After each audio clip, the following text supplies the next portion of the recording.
Alors, on poursuit notre étude du contrôle de l'appareil reproducteur avec le contrôle du cycle de la femme.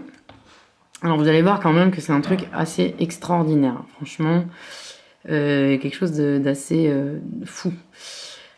Donc, on a vu tout à l'heure, on a vu donc dans la précédente partie que le fonctionnement des appareils reproducteurs et les déclenchements de la puberté sont la conséquence d'hormones produites par des glandes dans le cerveau. D'accord? Ces glandes circulent dans le sang, atteignent leur organe cible, les ovaires et les testicules, selon que l'on soit un homme ou une femme, et à leur contact, testicules et ovaires grossissent et se mettent à fonctionner. Maintenant, on va s'intéresser donc au cycle plus particulier de la femme, parce que l'homme n'a pas un fonctionnement cyclique, donc une fois que c'est lancé, c'est lancé. En revanche, la femme, c'est un fonctionnement un peu plus complexe, puisqu'il y a ce cycle-là qui est hyper intéressant. Alors, on va regarder, ici ce document, il n'y a pas d'expérience, on vous fait juste un schéma du cycle de la femme. On vous montre le cycle au niveau de l'ovaire ainsi que le cycle au niveau de l'utérus. Ok? Alors, comment ça se passe au niveau de l'ovaire? Donc on commence au jour 1, on est logique, hein? On commence au jour 1. L'ovule, il est à l'intérieur d'un petit truc violet qu'on appelle le follicule. Bon, c'est pas important que vous connaissiez ce mot-là. Il faut juste savoir qu'il est dans le follicule et voilà, que c'est un truc dans lequel il est et qui va se développer en même temps que lui au cours du cycle de l'ovaire. Donc premier jour, il est tout petit. Puis vous voyez qu'au fur et à mesure que le temps passe, ce follicule augmente de taille. Donc d'abord il grossit un peu, puis là il y a une espèce de gros follicule avec une cavité jaune à l'intérieur qui se développe. Et puis là on est au 14e jour. Au 14e jour, vous le savez, il y a l'ovulation. L'ovulation, elle est représentée ici par cette magnifique image là en microscope à balayage. Alors la microscopie à balayage, c'est un système de microscope qui permet de faire des observations à très fort grossissement. Alors ici, il n'y a pas besoin d'un très gros grossissement parce que on est sur une cellule et dans un organe. Donc 300, c'est pas énorme en termes de grossissement.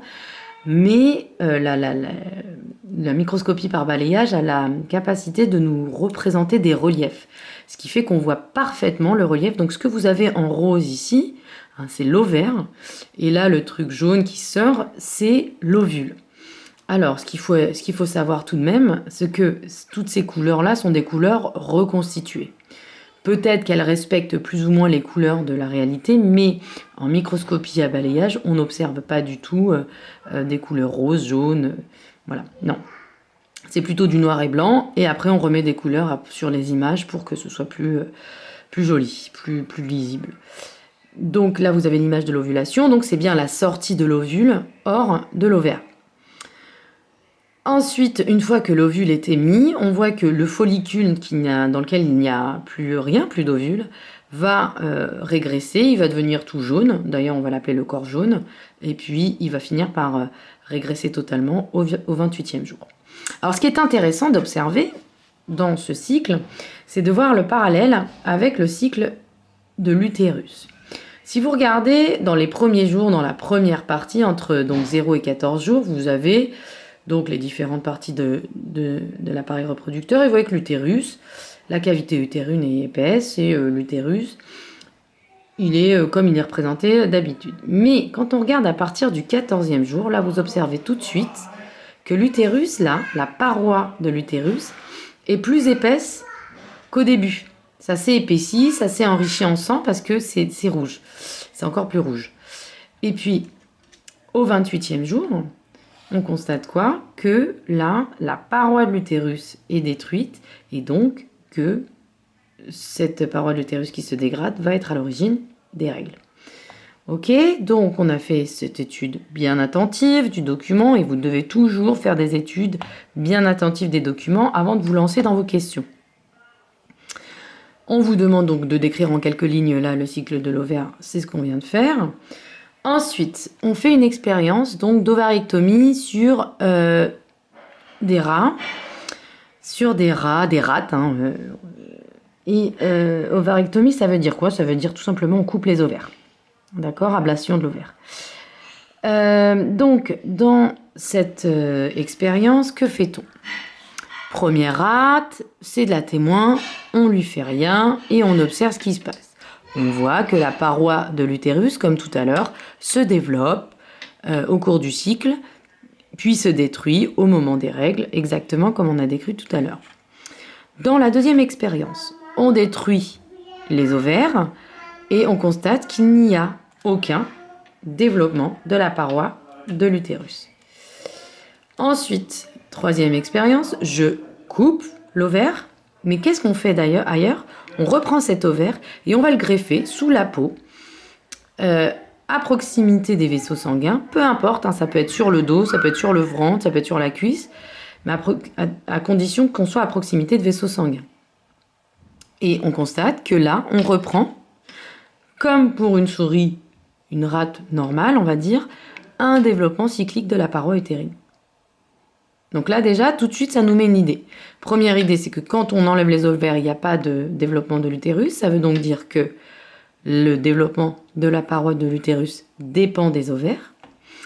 Et cette deuxième expérience nous permet de dire que ça dépend des ovaires, mais ça ne dépend pas de l'ovaire physiquement qui est à cet endroit-là, mais probablement de quelque chose qui est produit par l'ovaire. Et ça va nous être confirmé par cette troisième expérience, au cours de laquelle on va retirer les ovaires, mais cette fois, on va injecter de l'œstrogène et les progestérones, qui sont en fait des hormones produites par les ovaires, et on constate un développement de la paroi utérine, mais on n'a pas de cycle, parce que on en parlera plus tard. Mais en tout cas, les ovaires, enfin les hormones de l'ovaire permettent un développement de la paroi utérine.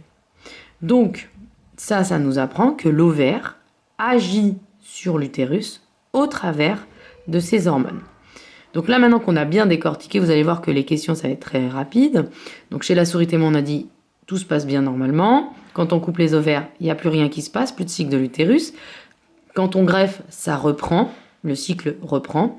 Et quand on injecte des hormones féminines, ça reprend, ça a un effet sur la paroi utérine, même si c'est pas exactement comme qu'il le fallait. Donc qu'est-ce que ça veut dire?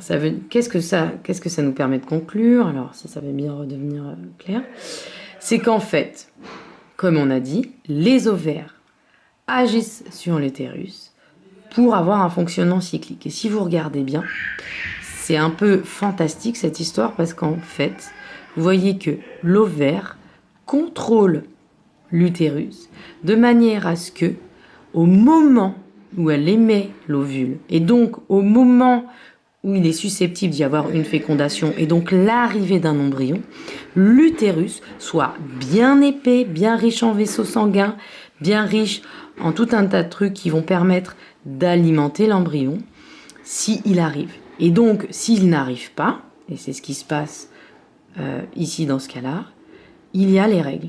Hein, vous savez très bien que l'absence de règles est un des premiers signes de grossesse. Et bien là, on a une explication, c'est que l'utérus se développe pour accueillir l'embryon. Dans le cas où il n'y a pas d'embryon, il se détruit, ce sont les règles. S'il y avait un embryon, il ne se serait pas détruit et il se serait maintenu pour les 9 mois qui auraient suivi dans le cas de l'espèce humaine. Dans le cas des souris, je crois que c'est 2-3 semaines, 21 jours. Voilà, donc on complète notre petit schéma. Alors, il commence à faire sombre. Alors, voilà, on complète notre petit schéma qu'on avait commencé à compléter. Et on va juste rajouter ici, pour les femelles, un utérus. Et on va pouvoir noter que au travers, encore une fois, des vaisseaux sanguins qu'on va faire aller un peu partout, et y compris dans l'utérus, l'ovaire produit des hormones qui vont contrôler l'utérus et qui vont donc contrôler l'utérus, le cycle de l'utérus. D'accord? On n'oublie pas un titre à notre schéma. Schéma du contrôle des appareils reproducteurs. Donc, vous me reprenez ce schéma, vous corrigez les erreurs que vous aviez potentiellement faites sur vos différentes questions, différentes parties. Vous refaites ce schéma complété dans votre cahier et on aura fini. Allez, merci, bon courage, à bientôt.